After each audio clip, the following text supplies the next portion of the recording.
Thank you for tuning in to another episode of A Business Minute. I'm your host, Sirr, and today I'm joined with the guest, Dr. Keya Wiggins. How are you today, ma'am? I'm great. How are you? I'm doing fine, and thank you again for being on our podcast. Just like the previous interview I put out for the week, we are doing a mental health week. So if you would, Dr. Wiggins, could you tell everyone what it is that you do? Sure. I am a licensed psychologist, and I'm also a certified group psychotherapist. Okay. And if you could, just maybe a brief detail, what is it that you do?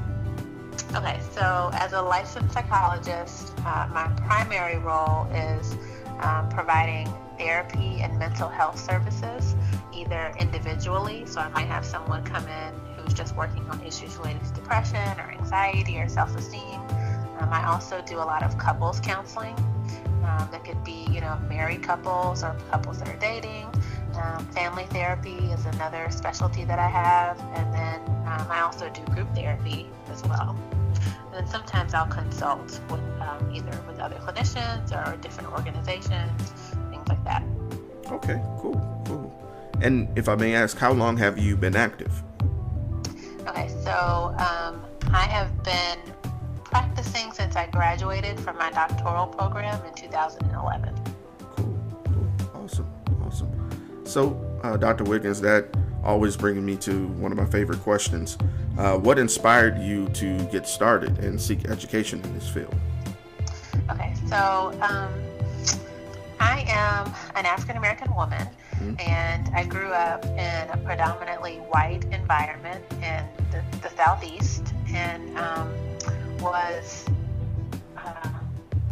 exposed to a lot of very direct and indirect experiences of racism. So, there were occasions where I was either called the N-word or just passive experiences of more covert racism. And that started happening to me as a very young child. And so it really made me wonder about people's motivation. I knew as a kid that I hadn't done anything to offend my peers who were being discriminatory against me, but I also knew that they weren't bad people, and so I was very confused. And so I think at that point kind of developed an interest in human motivation.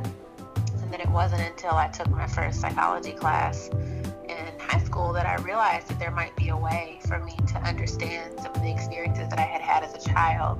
And so that's kind of when I became fascinated with psychology. And then I pursued a psychology degree at the bachelor's level. And then at some point decided that I wasn't done with psychology. And so I decided that I wanted to continue the degree at the master's level. And at that point, it was less about my intrinsic desire to understand people and more about how I could use that knowledge to help other people. And at this point, my interest kind of shifted from the perpetrator of racism to those who experienced racism.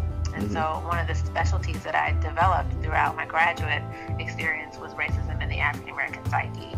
And so I spent a lot of time researching about it, writing about it, attempting to understand it, and it kind of developed this fascination with then taking this knowledge back to the African American community in some way.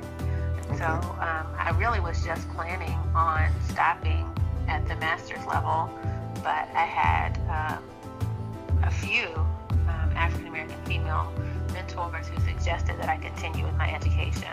And so after a lot of thought and discussions with them, I decided that I would apply to a doctoral program in counseling psychology, and I got in. And so I went ahead and finished that degree as well. So I just went straight through. I got a bachelor's, a master's, and then I got a PhD. And at this point, as a practitioner, one of my specialties is African American mental health, because it's always not just been a fascination, but it's also something that I like to bring back to the community to help us in some way. And then along the way, I picked up other specialties, like relationships is one of my specialties as well. So. Okay. And so you mentioned earlier experiencing racism did have its hand in shaping, what career field you chose. Were there any other obstacles that you encountered along the way?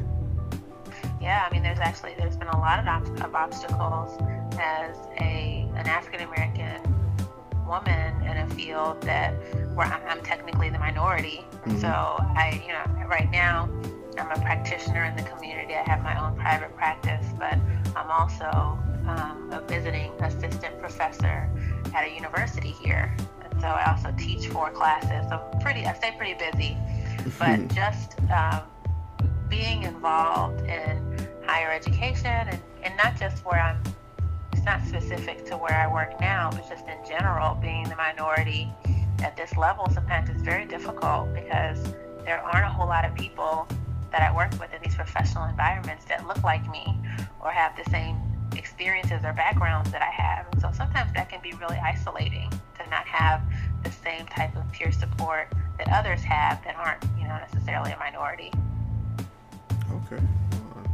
I definitely can understand that, with that being a constant sense of pressure. Right. So with that being the case, how do you manage to balance work and your personal life? Yeah, well, I mentioned that I'm teaching 4 classes. I have my own private practice, and then I also am a part of the African American Heritage Society here. Mm-hmm. I'm a board member of the African American Heritage Society, and so I stay really busy. And just being a clinician in general, self-care is really important because a lot of my job is assisting people with their mental health issues. And so people are coming to me with their deepest, darkest secrets, which are sometimes very traumatizing, obviously, because they're in therapy. And so self-care is incredibly important. And so what I try to do is most of my time is obviously blocked out. So I don't really have a whole lot of free time. But what I do is prioritize the time that I spend with my friends, with my partner. I'm really big on meditation and relaxation. So I make sure that I meditate for at least 15 to 20 minutes a day. So that's just something small that I do every day. And then I also make sure that I always have something to look forward to. And so even if it's a vacation, I live in Pensacola, I might plan a weekend in Destin, which is not that far away. So, having those little things helps me to stay grounded. But also sometimes I just have to give myself a day where I don't work. And so it may mean that, I have to work twice as hard the next day, but having that time off really helps me to recharge so that I'm not feeling so exhausted, just never having gotten a break. Okay. And that leads me to my next question. With being so invested in doing this for quite a while, of course, is there any experience so far that you found to be the most memorable? I honestly have so many memorable experiences. I'm honored by being in a position where I can help people to work through a lot of their traumas and some of the most difficult moments in their lives, and those are all really memorable moments to me. I think in terms of my own personal and professional growth, one of the most memorable moments for me was a conversation that I had with my mentor when I was attempting to decide whether or not I was going to continue with my education beyond the master's level. I had all these excuses as to why it just wasn't a good idea. And one of the excuses that I gave was that it would cost a lot of money to get a PhD. And I was already in debt from having gotten a bachelor's and a master's. And my mentor really challenged me and told me that, she just said, Keya, there are people that spend this same amount of money on houses and cars and all kind of luxury items, and someone can come and take those things away from them. And she said that, you're going to spend this money on this degree, but nobody can ever take it away from you. It's yours forever. And so that was really the moment where I decided that every excuse that I had wasn't big enough for me to not continue. But until we had this with my education, but until I had that conversation with her, I had never even considered it a possibility for myself. And so because that moment was so important to me, one of the things that I've been very vigilant, and it's very important for me to do, is to mentor other people, to help them to see that possibilities exist beyond what they have possibly always considered for themselves, particularly students of color. Because, you know, you go to a university, a lot of times you're not seeing professors that look like you. You're not interacting, you know, with people that look like you. And so I think it sends a message that you don't belong in these fields, and that's not true. And so to have had someone who saw something in me and planted that seed and continued to encourage me made me want to do that for other people too. So. Okay. And I definitely commend your mentor for challenging your mindset at the time to advocate, you know, you furthering your education. I believe we need Big more deal of that. For me. Yeah. Definitely a fork in the road that definitely turned out for the better for you. And speaking of challenges, that brings me to my following question. At any point in time, did you feel that you wouldn't be successful? And if so, absolutely. All right. Who or what changed your mind? I still struggle with that, like, you know, but definitely, I think that, you know, getting a doctor, the most challenging things I have ever done in my entire life. And so it takes a lot of dedication. And I actually have a memory of, okay, so when you're getting a doctorate, at some point you have to do preliminary exams. And so it's after most of your coursework is done, it's a huge exam where they basically test you on everything that you've learned throughout the program. And it's usually pretty highly stressed, and it's a really stressful time for people that are getting doctorates in psychology. And I remember calling my dad because I was so stressed out, because I was, you know, basically they tell you study for everything and they give you no study guide. Just you have to know everything, and then you have to come prepared to take these exams. And so I was really stressed out. I called my dad, and I was like, I don't know if I'm going to be able to do this. Like, I don't, you know, I've been studying. I don't know if I'm studying the right thing because I don't have a study guide. I have no idea what they're going to ask me, but I know that everything is riding on me being able to pass this exam. And I remember him saying that if, you know, what I was doing was easy, then everybody would do it. And so, you know, there's this expectation that what you're doing isn't easy, but if you've gotten this far, and at that point, I had a 4.0. I had never made anything less than an A in any of my classes. He was like, I think you're going to be okay. I think you're going to pass. And he was right, and I did. But in that moment, I really doubted whether or not I was going to have what it takes to pass those exams. And then a similar thing happened for me in terms of the licensing exam, because most people that take the licensing exam for psychology fail it the first time. It's an incredibly expensive test. And so I had that same fear that, you know, I would be one of those ones that failed it.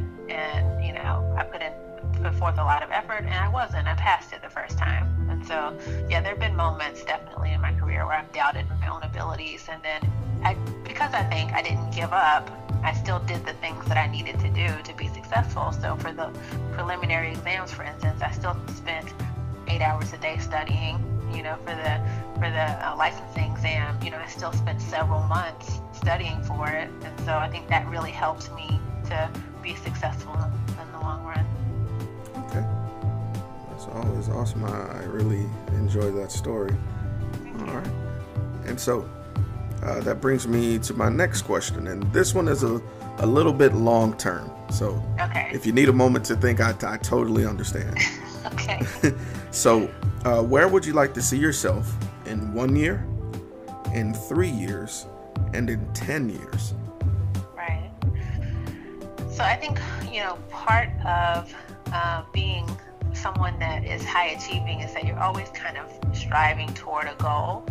And one of the things that I struggled with professionally was after I graduated, after I became licensed, I didn't really have this concrete goal anymore. I had a full-time job, I was licensed, and that was it for me. But I didn't feel comfortable with that, and so I had to start finding other things to strive toward. And so, for instance, I ended up becoming certified as a group psychotherapist, and, you know, different things like that. In 1 year, I really enjoy teaching, and, you know, I enjoy having the private practice on the side as well. And so I really see myself continuing, and I've only been at this point doing this for a couple of years. And so I kind of see myself continuing along the current path that I'm in. In 3 years, I really have aspirations. I've already kind of started a few projects. I've already started a couple of books. One is fiction, and I also want to write about some of the observations that I've made in terms of just having how to have healthy relationships. I mentioned that relationships is one of my specialties. And I also have aspirations of doing something in regard to African American mental health. Mm-hmm. And so in 3 years, I'm hoping that those ideas and those projects will be more solid. And maybe I'll have a clearer outline of what they will look like. In 10 years, my long-term goal is to travel. I really enjoy doing public speaking about some of the topics I've already discussed. So traveling, doing public speaking, writing books, and continuing to see clients on the side. Mm-hmm. Ideally, I think that's what I would be doing in 10 years. Okay. All right. That's a nice plan. And it's good to always hear that some of these things you already have in motion and kind of thought of already. Yeah, thank you. No problem. So that leads me to another question. And I always dedicate this question to that person who's listening to this, who's always considering, taking that next step and possibly pursuing the same field that you're in. Right. What words of encouragement would you have for them? Well, it's hard to kind of narrow what words of encouragement I would give to someone. So I have to kind of think about if I were talking to someone who is in my similar position, mm-hmm. Maybe a young woman of color. Doesn't necessarily have to be an African American woman, but a young woman of color who's kind of doubting whether or not she has the ability or whether or not she would actually belong in this field or whether or not this field would be accepting of her. To her, I would say that should you choose to do this, it will be a challenge, and that's just true. That's true for anyone, but as a woman of color, you will experience challenges that are very unique to that of women of color. And I would tell her not to be discouraged by that. Mm-hmm. I would say, as a clinician, I am aware, but also personally, I'm aware that we tend to grow the most whenever we are challenged the most. People do not grow in their comfort zones. And so the more you allow yourself to step outside of your comfort zone to pursue something that you might really be good at and that you might really enjoy, the more likely it is that you'll be a seasoned clinician because you had to hustle a little bit more mm-hmm. to get to the place that you're at. So when things aren't easy, it just makes you a little bit more skilled, I think, because you have to draw upon resources that you didn't know that you had or that you didn't even know were available to you. And so to her, I would say, don't be discouraged. The fact that it might be harder for you might make you better at it. And to really seek out mentorship. I can't stress how important that is because you don't know what you don't know. And someone who's already been there can help to pave that path for you. So that would be the advice that I would give. Okay, awesome. And Dr. Wiggins, I appreciate you, like I said before, giving us the opportunity to really take a moment and discuss your past and just encouraging people who are out there.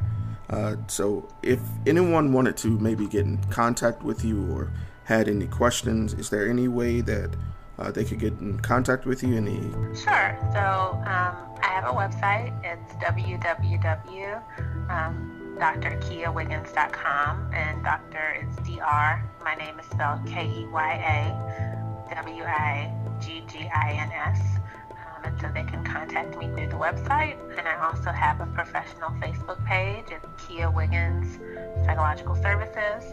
And then I have a YouTube page as well, where I have a bi-weekly small video that I release every other week about relationship issues, relationship and self-esteem issues. It's called Tell It Like It Is Tuesday. You can also access that through my Facebook page. Okay, cool. Well, I really appreciate that. I'll make sure to include the links in the description of this interview here today. Okay. Thank you again, Dr. Wiggins. We appreciate that. And before you go, with you having a segment called Tell It Like It Is Tuesdays, I have to ask you a question. Sure. And I know this is a big off script. Okay. But and with you specializing in relationships as well, are there any, and this is just for the sake of having that conversation, Right. are there any uncommon behaviors that you notice that are trending nowadays? Oh, there's lots of I mean, everybody thinks that their problem is unique, but then when I have a couple sit in my office, I've never seen something where I'm like, oh, I've never seen this before. I mean, it's the same type of issues, same patterns over and over and over again. I would say the most common pattern in terms of relationship conflict, and honestly, relationships go beyond romantic relationships. I mean, they come in many forms. You have a relationship with your parents, you have a relationship with your sibling, with your friends, and so usually who you are in one relationship is not that different than who you are in other relationships. But I would say that one of the primary issues that I find that people struggle with is really seeing things from their partner's perspective. People end up having the same argument over and over and over again because they're almost like lawyers in a pleading their cases to each other. But in this case, it would, the analogy of pleading your case to the judge, and instead of really attempting to understand where the other person is coming from, they will use their own experiences to understand where their partner is coming from. And there's a fallacy in that. So what I hear a lot is, well, I wouldn't do this, so I don't know why, fill in the blank, why they would, right? But that person is not you, and they don't have the same life experiences that you had. And so the likelihood that, your partner is doing something to spite you is less likely than they're just doing this because this is who they are. So what ends up happening is that people will villainize. They'll say they're doing this to me because they want to piss me off, or they're doing this to me to make me mad. When really it's like, no, this is just who you chose. You chose someone that isn't that emotionally expressive, and they've always kind of been this way, but you were kind of hoping that, as time went on, they would change. Or, you chose someone who's more avoidant of conflict. And so when they walk away and you're having a conflict, it's not because they hate you or they don't care, it's because that's who they are. And so, most common mistake, trying to use yourself to understand your partner's behavior. So usually in couples counseling, the first thing I do is spend time talking about each person's family culture so we can begin to understand each other in the correct context instead of someone using their own history to understand their partner, which you're always going to be chasing your tail. You're always going to be frustrated when that's the case. Okay. All right. And you, in that answer, you've actually kind of answered the follow-up question I had. And if you don't mind, just one more question. Okay. And a lot of times we hear about people seeking counseling or seeking help, but a lot of times people tend to shy away from it. What are some of the reasons that you've encountered that people tend to not seek for help? Well, the biggest reason is, stigma. I'm not crazy. The belief that you have to be crazy to go to therapy is, it's untrue. People don't go to therapy because they're crazy. They go to therapy because they're hurting. They go to therapy, because something happened that was beyond their control, that they felt injured by, or they go to therapy because they're doing stuff that they don't understand, but they know that what they're doing is not healthy for them. And so you don't have to be crazy or severely mentally ill to benefit from treatment. Sometimes it's helpful to sit with someone who doesn't know you, but who understands people just from a clinical perspective, that can help you to understand yourself a little bit better. So if you're one of those people that's really struggling or has felt injured in some way, and you just keep doing stuff, like for instance, you just keep getting into unhealthy relationships over and over and over again, or you just can't, you always feel bad about yourself, you can't get out of that. If you were to go to a therapist, the therapist could really help you to understand how you got there and how to get out of that level of suffering. So, the biggest issue is the stigma that's attached to going to therapy, particularly in the African American community. So a lot of times in the African American community, we don't go to therapy. Instead, a lot of times we'll go to our pastors or we'll go to church, which in and of itself, there's no issue with that. But your pastor may not be trained as a clinician. And so a clinician who's trained to kind of help you to work through some of your life issues is going to have a different perspective. And if you find that you've been to the pastor and you still aren't feeling any reprieve, then maybe you might want to consider going to a counselor as well. All right. And I really appreciate you saying that.